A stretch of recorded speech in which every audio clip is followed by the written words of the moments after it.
Thanks, Glenn. I have never been the last person to speak between the end of the conference and a game show, so there's a first for everything. Good afternoon. My name is Marikeld Hemming. I am Director of Operations at the Civil Engineering Contractors Association. For those of you who don't know, and you should, given that we're a sponsor, we represent the bulk of those companies who build and maintain the UK's public infrastructure. So I am going to be talking. You have to bear in mind that I wrote these slides. I sent them to Glenn before the political manifestos were published. So in essence, this presentation gives a quick overview as to what we've been doing, who we are, the issues that our members are raising, what the big plan is, and basically what the future looks like, which hopefully whoever wins will be positive. But inevitably, and especially with a lot of the themes that we've been discussing today, there'll be some things that government can't intervene in, and this is where we are. So as we know, general elections confirmed for the 4th of July. I think it will be a Labour win. I think Lib Dems will come second, and I think Reform will come third. So make that what you will. Reform doesn't have a lot of infrastructure in its manifesto. But we'll see where we go. Either way, the main party will be Labour and very likely the Liberal Democrats or the Conservatives. What we did was we discussed with our members what they wanted, the challenges, and we put together some recommendations for the incoming government. And now we're looking towards the first 100 days. So, our manifesto or recommendations for an incoming government, we published in January, which I think was quite fortuitous, given that a lot of other trade bodies are publishing theirs now. This gave us the opportunity to be first off the bat to really engage with the two main political parties and the Conservatives, who we're already engaging with anyway, given that they've been in government for the last 12, 14 years. So we we put together our ideas, and then we were invited to contribute to a series of reviews by the Labour Party and the Liberal Democrats. The time is now, with the likelihood of a new government being in place, a completely new change of political colour, for the parties to really understand the challenges of our industry and other industries, because this is the time to take, refresh, understand and do things differently. And we've been very fortunate to have been invited to contribute to a couple of privately led reviews from the Labour Party and also the Liberal Democrats. Now, ignore the rest of this, because basically these are some of the wins we had in over the last year.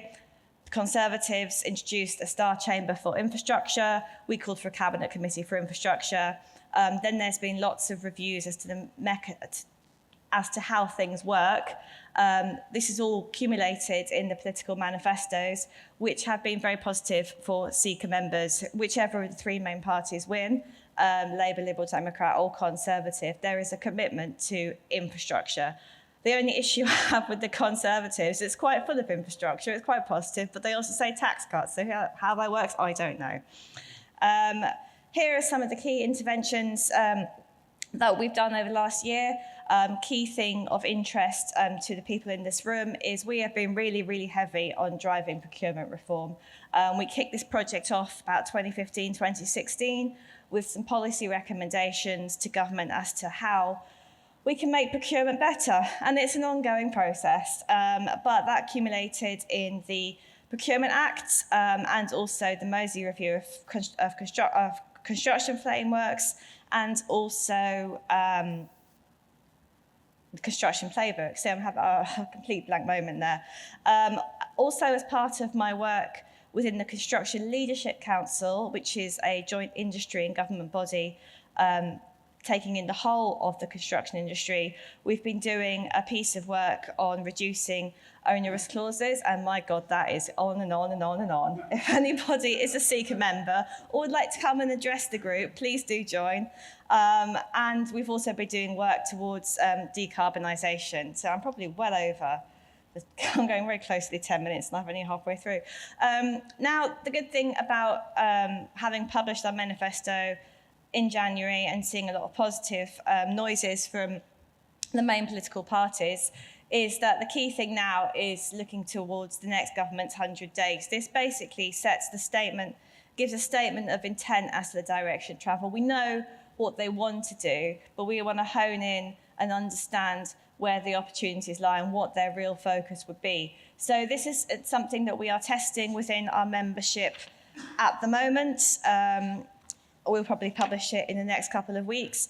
But the key things that we will be calling for as a Civil Engineering Contractors Association is unblocking PERDA paused projects. Oh, sorry, you can't say PERDA anymore. Projects paused in the general election period. Publishing, and actually, if you look into the reasons why PERDA is not allowed anymore, it's a genuine case. We'd like the new government to publish an infrastructure statement of intent, set the direction of travel. What do you want to do? This enables our members and working with consultants in the wider industry to really prepare. Engage with industry on an English skills strategy. The time is now to get the skills we need to deliver the infrastructure for the 21st century. Set a date for next fiscal event. That's the key thing. What I've heard is that Rachel Reeves is like the Shadow Chancellor, who will hopefully, who very likely be Chancellor, is very cautious. So she will give regard to the Office of Budget Responsibility 3-month notice period before any fiscal event. So expect a budget in the autumn. And also one thing that I hadn't put in this slide when I sent them over to Glenn, but I think something that interests everybody in this room is commit to using industry best practice. You know, we've got Project 13, we've got the construction playbook, we've got some really good guidance and recommendations as to the impact of using particular clauses or not, but, you know, they go by the by. So I don't know how we commit to best practice and we put that as a policy intervention, but I think that is the sort of the fifth key point that we really need to drive home. We've got all the tools there, just use them in the spirit in which they're intended. So this is the sticky stuff. This is issues that I've been thinking about. This is issues that I'm sure everyone in this room has been thinking about. We've got the Procurement Act, it's gone through. Is it going to be taken in the spirit it's intended? Will it do its job? Do local authorities have regard to it? And the same with the construction playbook. Again, driving forward the work on contractual good practice from the Construction Leadership Council. You'll see on the CLC website, there's a toolkit of resources as to the impact of, we can't tell people what clauses to use, but we can talk about the consequences of using particular X or Z clauses, and also what could be used instead to navigate the challenges that we all face. I hold my hands up here, I'm not a lawyer.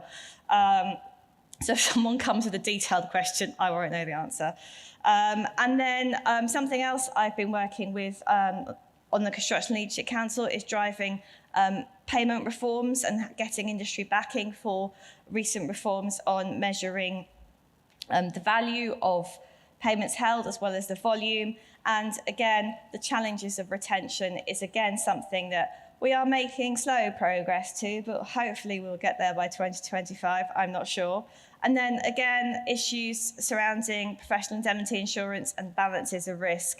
And then, as we've seen earlier today, the uses of AI within construction. CECA is the first of its field in the trade association space, looking particularly at the benefits and opportunities of AI with construction, working with Balfour Beatty and other CECA members. There's a lot of opportunity, but there's also issues of governance and data and privacy to be factored in. So that's our sticky stuff. And then the key challenges that our members are facing, and I'm sure a lot of you are facing, is sort of retentions, bespoke contracts. So I've spoken about the work within the Construction Leadership Council. The CLC has the opportunity to really demonstrate leadership across the sector. And the group that I'm with is looking to develop a collaborative view from industry to agree what is fair and a public barometer of what is unfair and how we can support SMEs in terms of achieving contractual good practice In longer term, we'll be working with the wider industry to consider, don't get scared, to consider existing contract forms and development of collaborative approaches to support the construction playbook, MMC, whole life and value toolkit, etc. So we've created a resource tool on our website identifying specific sectoral approaches to best practice.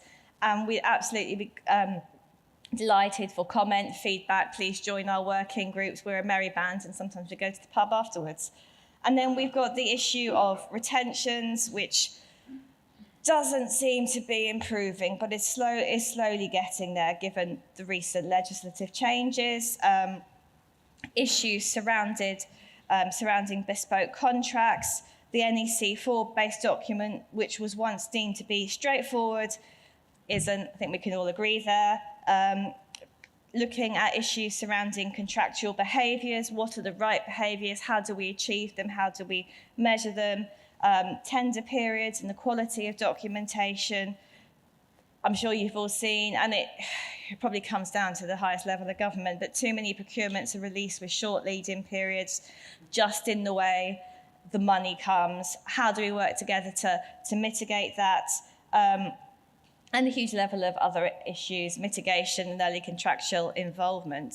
So there's an opportunity with the new government to get a clear direction of investment in infrastructure and a clear direction of travel and to boost the economy and to deliver world-class infrastructure for the 21st century. The issues that we all know in this room is stuff that can't necessarily be legislated for, and we will continue the discussion. So I think that's probably been my 10 minutes. Thank you very much for having me, and good luck on the quiz.